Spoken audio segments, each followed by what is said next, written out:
Harvey, your book is the talk of the, not just the town, the talk of the nation. So you got to be very proud of For the Love of a Child. Your story about Ricky has really touched a lot of hearts throughout the world. Yeah, well, this book, it's nice. Being in public service and the years of dedicated public service, the rewards of my job and the thank yous you get. When we wrote this book, families who had special children sent so many thank yous by writing letters to us, calling us, thanking us. But this book is all about love. And the title of the book, For the Love of a Child, is a story. All funding goes to not-for-profit agencies. And it's a story about love and how Ricky changed so many people's lives. He's a child that could never speak or cry and is blind, but gives love.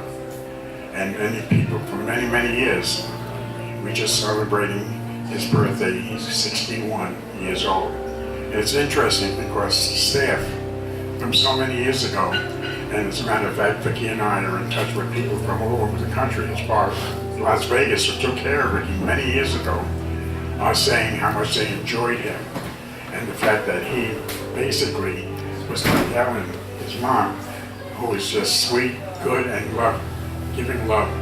So he brings a lot of happiness to this world. And this is a story about love. Anybody's interested, it's in Barnes and Nobles and stores, and you can get it on Amazon. But it's, again, a story that will make many people happy. We ended up really understanding that the most discriminated people in this country are people with disabilities. And the fact is, the most difficult job in the world is taking care of another human being.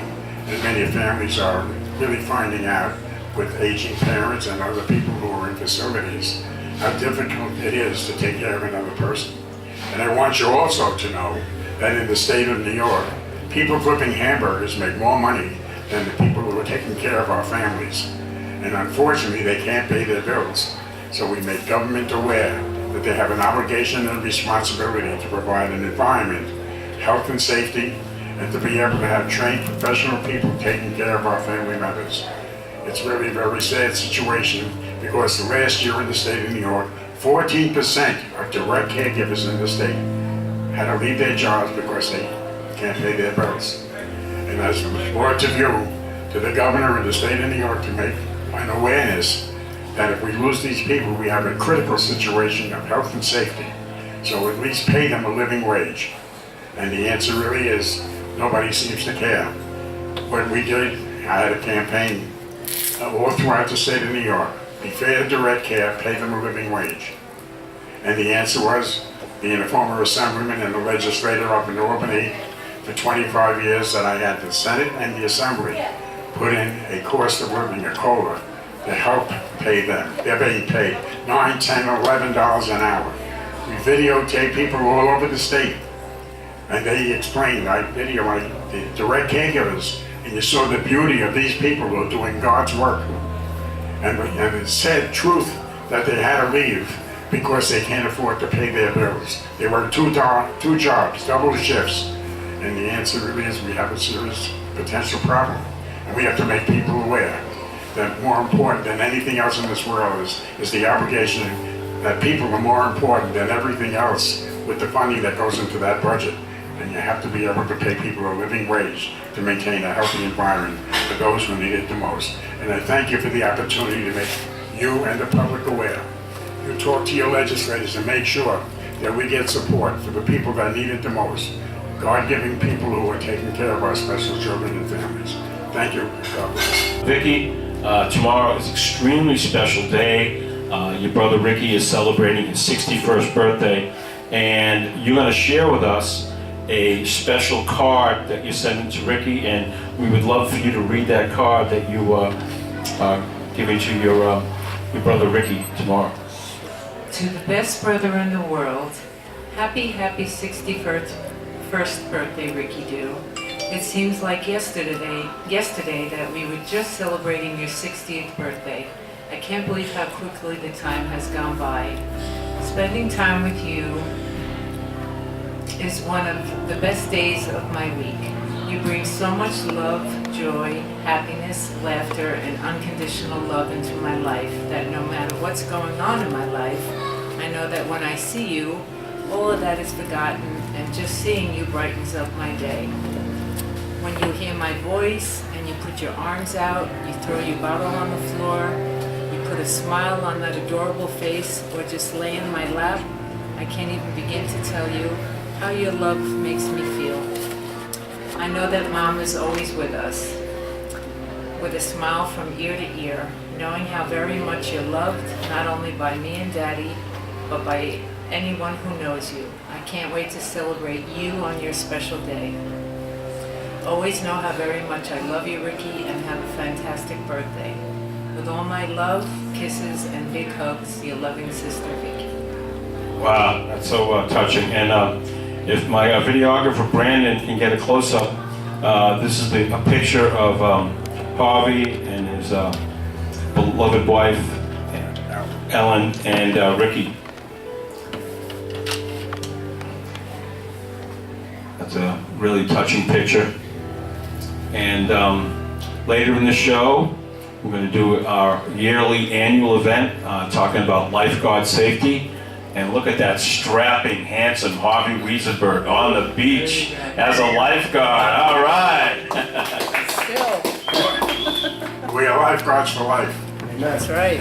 Absolutely. I just want to say something further in regard to the staff and people that take care of our special children. A very quick story, and it sends a message.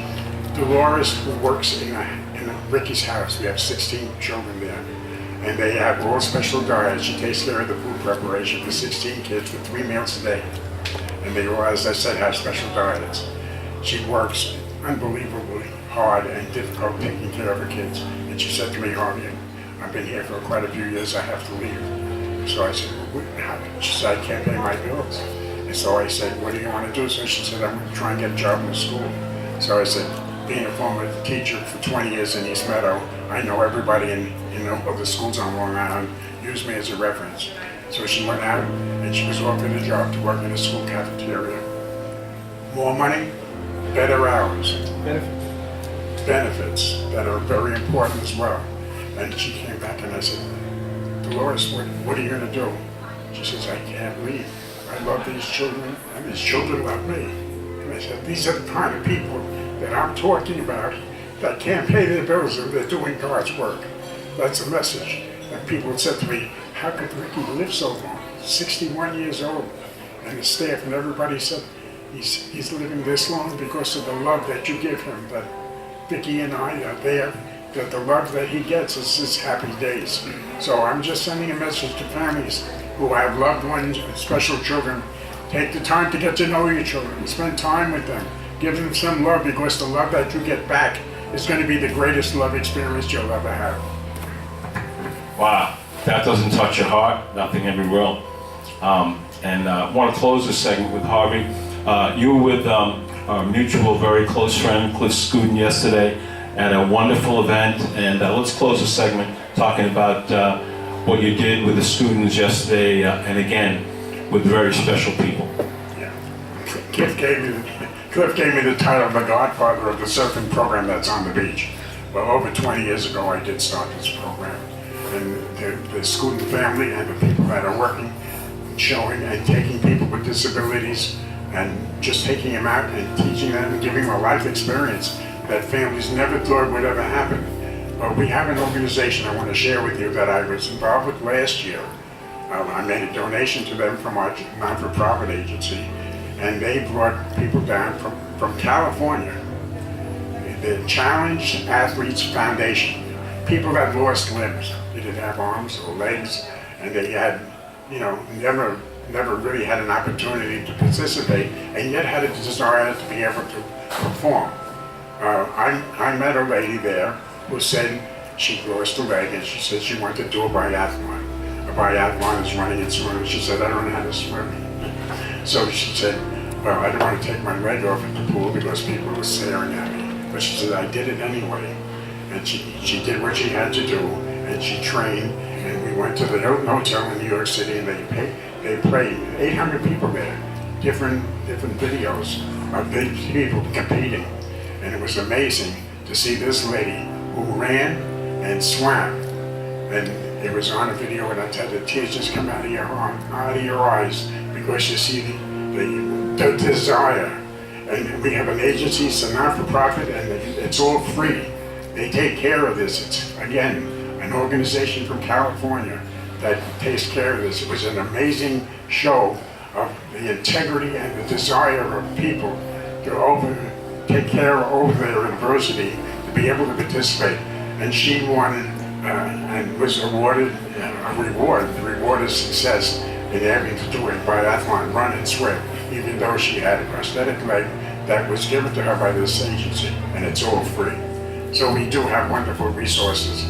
All we have to do is support these agencies that provide so much for so many, and focus on our kids, to focus on to see what they can do, not what they can't do, because it is amazing.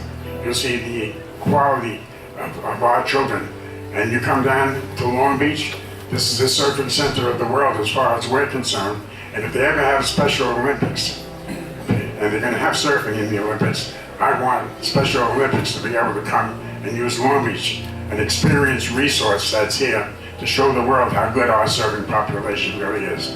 They're wonderful volunteers, hundreds of volunteers that are in our program. Kids at every age group is out there volunteering. So Schoolton does more than surfing. He's taking care, parenting, doing everything he can to make children understand when you have people with disabilities, that you're helping them, and the rewards that these kids are feeling are just wonderful. It's a wonderful gift. Every family appreciates what our surfing community does for all our people. Thank you, and God bless. Thank you, Harvey and Vicky, sharing very emotional and wonderful segment. And let's close the segment by saying, happy birthday, Ricky.